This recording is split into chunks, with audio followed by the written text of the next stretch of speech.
In Satyug, we are soul conscious, and when we leave the body, then there is no experience of sorrow, because when I leave the body in Satyug, I am very well aware that the body is perishable and I am leaving an old body and going to take a new body. So there is joy in it. When you leave something old and take something new, then there is joy in it. Now you see, there is this idea in the world that I am a body, I have a soul. Yes, people say, I have a soul. People don't say, I am a soul. So even when you say, I have a soul, that's pretty body conscious. Because then who are you? You are a body. And this is why you see, at least in Bharat, we have always heard that you have a soul and the soul goes away and then you die. So, because in your awareness you are a body, and then you think, I will die and the soul will go. Now, even if this interpretation or this information doesn't help, because even if the soul goes, what difference does it make to me? I'm already dead. So the thing is, now Baba clarifies that it's not like you are a body and you have a soul, but you are a soul and you have a body. So I am a soul, I have a body, and that event called death, what is that event called death?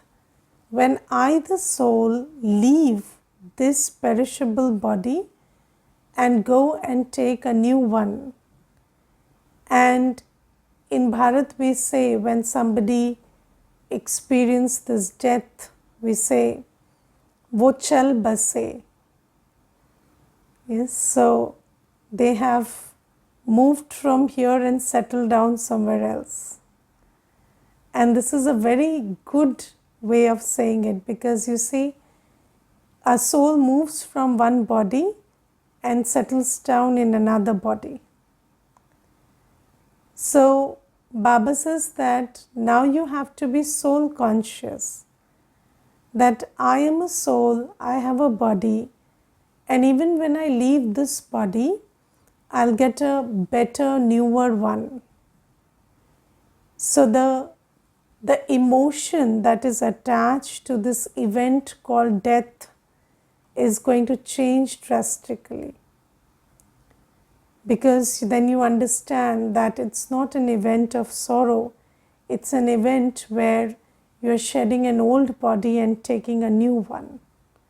And that's a reason for happiness. And Baba has told us that we will create all the sanskars that are there in Satyug in this Sangam Yuga. So even this sanskar of being soul conscious and leaving the body like a snake leaves its skin. So you see, the snake is so wise. The snake knows that I am leaving my skin and I'll get another one.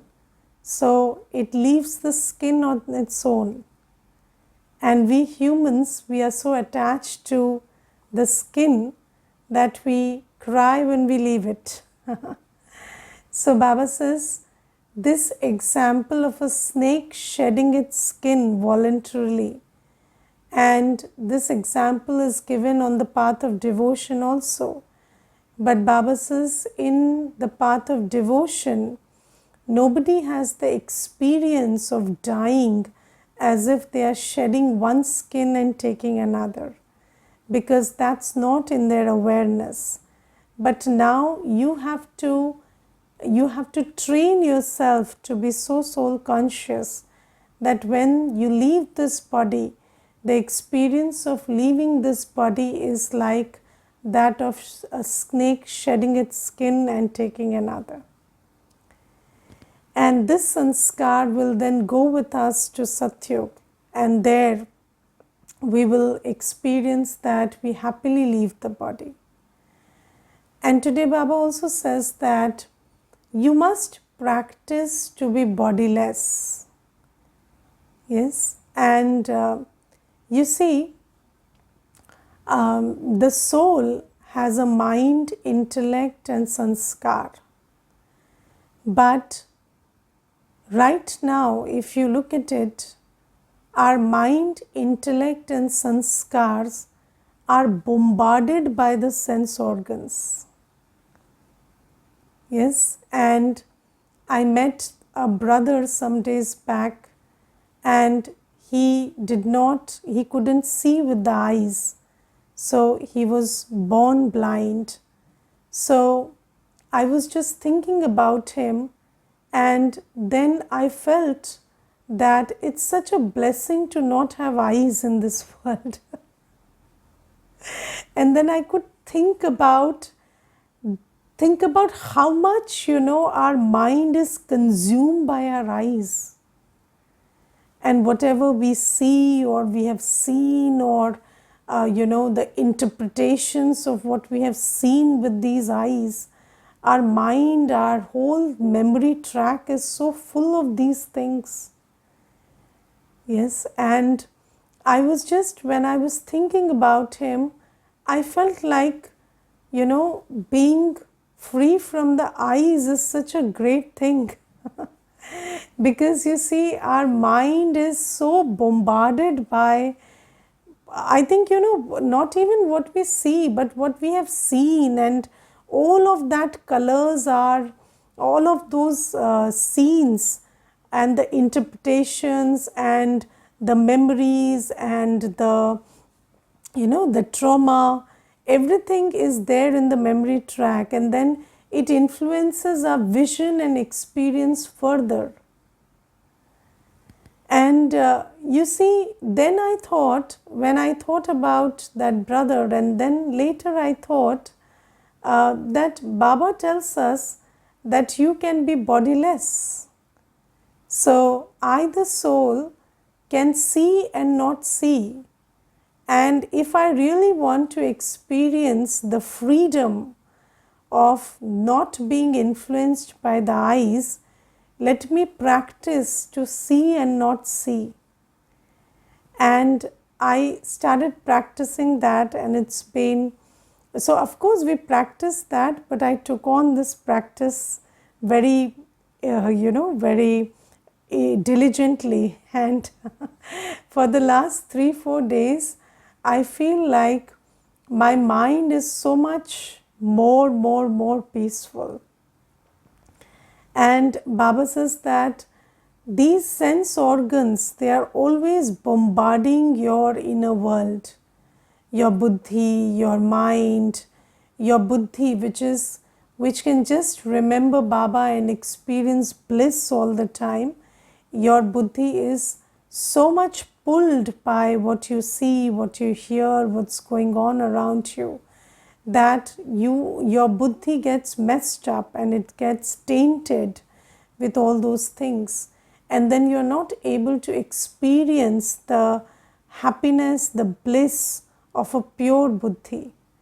So Baba says that sit in bodilessness. So just experience yourself to be separate from the body, and just experience yourself, sit with the knowledge, with the awareness that I am a soul, and my original quality is just purity, pure love, pure peace. I'm knowledgeful, joyful, blissful, powerful, and just sitting in that awareness of you, the soul, without the body or without whatever you have gathered through the body, because it's not just the here and now, but we have taken 84 births, and in those 84 births we've been body conscious in 63 births, and we have gathered a lot of intake and residue in the form of sanskars and memories, and those are also there in me. So let me just detach myself from all those sanskars, all those memories and the sense organs in the present, and let me just know that there is a core in me, that I am originally a point of peace, love, purity, bliss, power, and I am originally the child of God. And let me just sit in that awareness. That is called a shariri sthiti, that is called bodiless state. And when you sit in that state, and usually you practice this in free time, because when you're working you can't be bodiless. So whenever you take some breaks, just go to your bodiless stage, and in that bodiless stage you experience the experience and power of being your spiritual self. So this is something that Baba tells us. And when the soul is not body conscious, when you are in your bodiless stage, then you also know that I am eternal, and I shed one body, take another. So in that moment you also experience the fearlessness and the power of being eternal. So this is one thing. Second thing I would take from the Murli today is that Baba says that when you have love for Baba, love for Seva and love for the family, then you will not experience any effort. You will not experience the burden that you experience when you make effort. Now, I would like to also talk about love in general in this regard. So you see, love is a quality of the soul, and love is expressed in care. Yes, so when you love, you care. And that care is unconditional. That care doesn't depend on whether that care is reciprocated or not. Where there is love, there is this ability to care. But right now, in this time, we are living in a world where we are constantly saying, I don't care. Yes, so many people, you see, in one day, so many times people say, I don't care. And genuinely, if you look at your heart, the capacity to care for someone or something is very limited right now, because love is a capacity of the soul, and thus as the soul depletes itself, the capacity to love and care is lost. These days, whenever we care, it's out of selfishness. Yes, people show the care. People show that they are caring. They are not actually caring. So this is why it is very important to understand that when you are full of spiritual power, the power of love, then you can care unconditionally. And this is huge, because I will tell you one day what happened is, I was sitting with some souls, and the girl was the child, the daughter was sitting with them, the parents and the daughter were there. And the daughter was saying that my mother comes from office and then my father says that I would like to eat this and my mother cooks. And this is exploitation.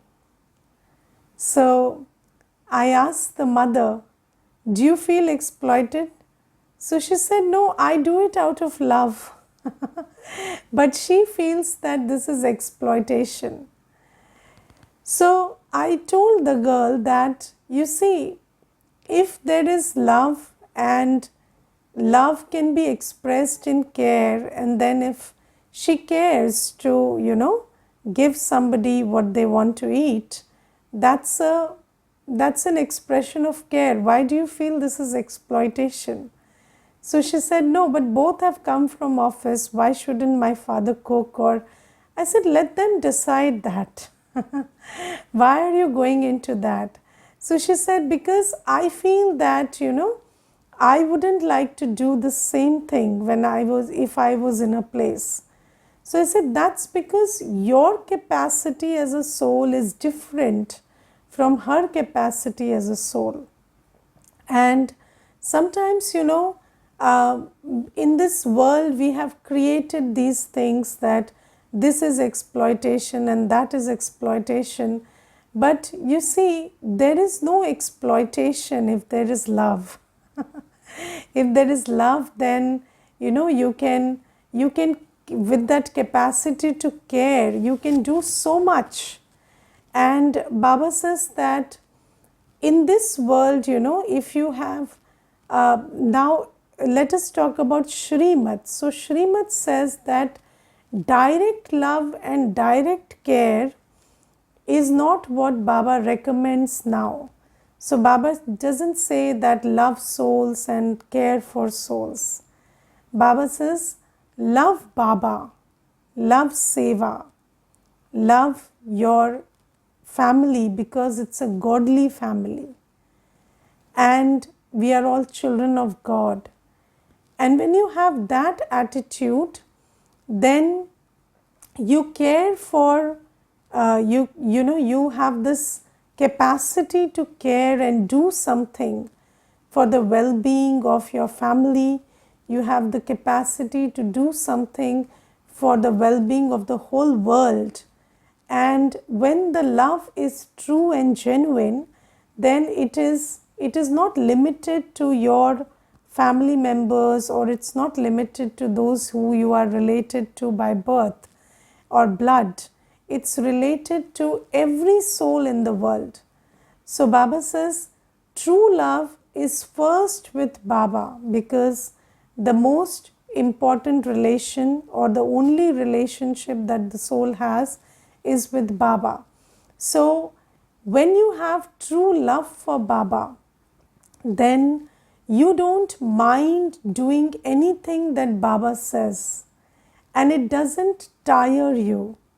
Yes, so when you have true love for Baba, and let me remind you again that love is a capacity of the soul, and when you are in low spiritual energy, then that capacity is deactivated or very activated within very low limits. So as the more you remember Baba, the more you meditate, your capacity to love will be ignited, and then you will feel that you have a lot of love for Baba.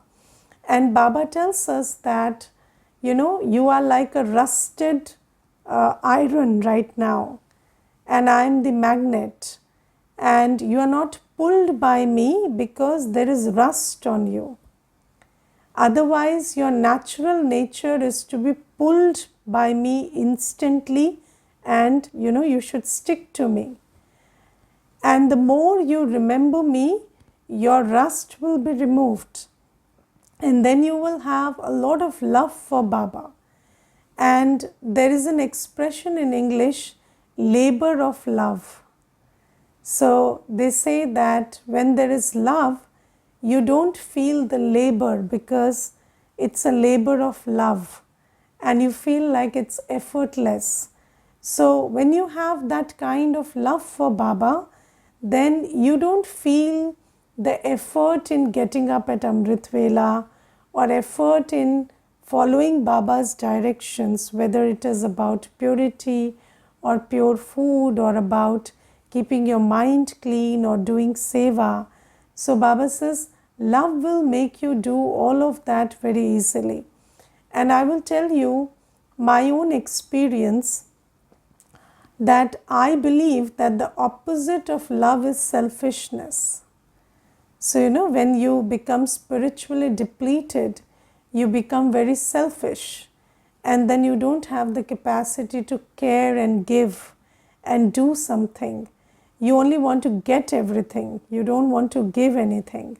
And even when you give, it's a pretense to get. So you're giving and it's like a bait which you want the other person to bite and then, start giving it to you. So this is how it works. So when I also came to Baba as a depleted soul, I was very selfish and I couldn't think of, doing anything that Baba says. And I always felt that, Baba should keep giving me. Baba shouldn't ask me to do anything at all. Not in terms of any practice, not in terms of any seva. But the one thing that I kept doing was, I kept thinking about Baba, I kept remembering Baba. And slowly, gradually, you see, I listened to the Murli every day. Even if I couldn't do anything much that the Murli said, I had this, this residue of love from the last cycle maybe, which pulled me into just listening to the Murli and remembering Baba. And slowly, gradually, I felt that my heart grew bigger and bigger. And there was a point when I felt that Baba loves me so much, can't I do what he says? And then I started doing whatever Baba said. And it felt very effortless. These days people say, how do you people lead a life of seva? But it felt very effortless considering the love that was invoked in my heart for Baba. So Baba says that if you just remember me and your rust gets cleaned and there is love for me, then you will not feel any effort in following Shrimat. Yes. And then the second thing is love for seva. So if you have love for humanity, you will have love for seva. And the only reason why we conduct classes and we have this great interest in sharing Baba's knowledge with humanity is because I understand that this is what every soul needs. And I feel that it is our spiritual duty to give what every soul needs, and that comes out of love for humanity. Yes, so if you have love for humanity, love for seva, you will always invest your body, mind and wealth in seva. You will invest your time, thought, energy in seva. So that's love for seva. And then there is love for the family. So when you have love for the family, then, and I will tell you that now we have 3 families. One is the Lokik family, the family in which you are related by blood and you live with them under one roof. There is the Alokik family. Alokik family means the Brahmin family. So when you are a BK, so you are connected to a center, and those people in that center, those who live in that center or come to that center, they are your Alokik family. And everybody who is a Madhuban Nivasi, yes, every child of Baba who considers that their home is Baba's home, that's your Alokik family. And you see that when you live in a family, and then the third family is the world family. Yes, so every soul in the world is your spiritual brother, and we are all children of God. So by virtue of that also we are a family. Now you see, when you live in a Lokic family, then you have to cook for them, you have to, yes, you have to clean, you have to do many things for them. And when you have this love for the family, then it becomes effortless. Yes, because you know that's your home.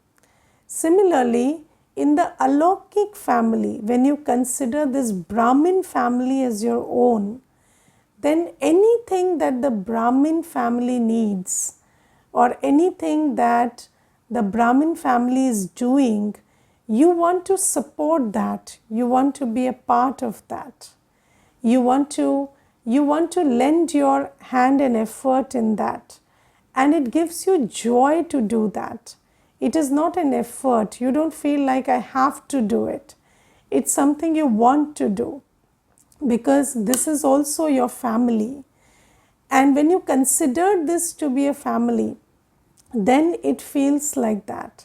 I remember, there was this one girl and she used to come for classes, and then once she told me that, Didi, why don't you conduct class for me in a group, and you're giving me individual class, because she was coming at a time when there was no other class. So I said, it's okay, you're my family, so it's okay, we can do that much for you. And then, she became a very good right hand for Baba. She used to handle every seva, she used to participate in every seva.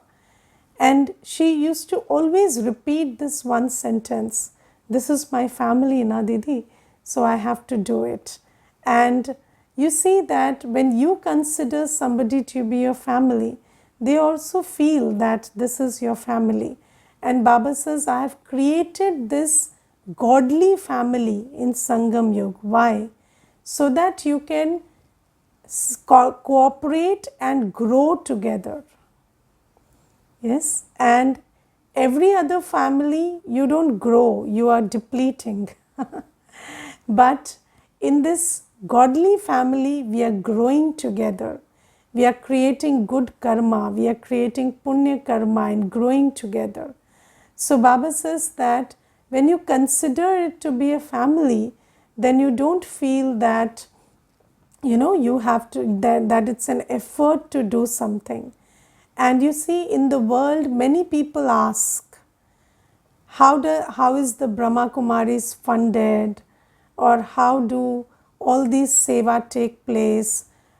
This is a huge task, you see, so many centers and so much seva being done. And the only answer we always give is that in a family where there are so many brothers and sisters, and it's a godly family and we are all children of one Baba. So in a family where there are so many brothers and sisters, nothing is a big deal. So it's a godly family feeling that makes us, each one of us, makes us cooperate and contribute, and it makes us, do this big task with so much ease. And have you seen in the power to cooperate, there is a picture of a big hill, big mountain, in fact being lifted by each one lending their finger. And when you read the mythology, they will tell you that there was a Govardhan Parvat, and that Govardhan Parvat was lifted by the gopis when each one lent their one finger. And Baba says this one finger has three parts, so body, mind and wealth. And when each Brahmin, they just lend one finger, not even a full hand, then you can uplift this Kaliyugi Parvat and establish the golden age. And Baba says that this happens when you have this feeling that we are children of one God, united by the purpose to bring heaven on earth, and you consider it to be a family, and you never shy away from giving your cooperation. So this is second thing. Then third thing is world family. Now, there are many souls in the world who do not recognize Baba, who are not able to help themselves, or we have come to cooperate with Baba, but there are many souls in the world out there who cannot even cooperate with themselves. They cannot even help themselves. So Baba says, it is your responsibility, even if they do not recognize you are their brother souls, or they do not recognize their father, you recognize that they are children of that same father. So you do some seva for them. So that's why we organize programs, and courses are conducted for free, and everything is done so, with so much of zeal and enthusiasm. You see, there are movies being made. Just imagine how much expenditure goes in making a movie. And in Baba's house, movies are being made. There is this new movie, The Light, that's being made, that is made and released, and this is produced by the fund of the yajna. So it is Baba's work that is doing all this. Why? So that you see, the world family gets the introduction of their own powers, and they come to recognize that they are not the miserable, helpless beings. They are godly children. So, or they recognize the time and start making effort. So all of this is being done because you understand that even those who don't know you, they are part of your family. And you make these programs, you make these efforts, you create these things so that they can also receive their due from their Almighty Father. So this is what Baba says, that you children will be able to follow Baba's Shrimat, and you will be able to generate that will for seva, and you will be able to do the godly work without effort if you have love for Baba, seva and the family. So this is something. And then today Baba says that do not fall into the trap of iron-aged vicious customs and systems. And now you have godly systems. Now you see, there are systems and customs in the world, right? And the systems and customs in Iron Age were created by the driving force of lust, anger, ego, attachment, greed. And all the systems and customs of the world right now in the Iron Age are a product of lust, anger, ego, attachment, greed.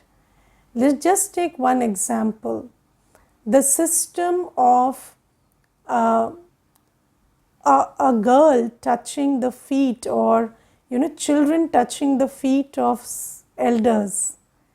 This is created on the mat, or on the opinion that the elders are more respectable than the youngsters. Yes, but that's very ego based. Every soul is respectable and every soul is worthy, and we do not need to touch anybody's feet, do we? So Baba says, I'm not even asking you to touch my feet. I don't have feet. So Baba says, I'm a point of light. You can't touch my feet. Then why do you keep touching everybody's feet? And this is an ego-based system.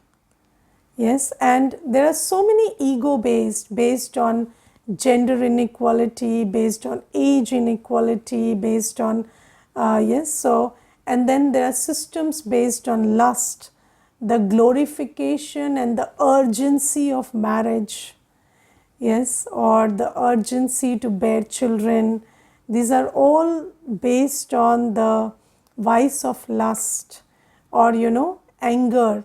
Anger is propagated by glorifying violence, and you see, heroism is associated with violence.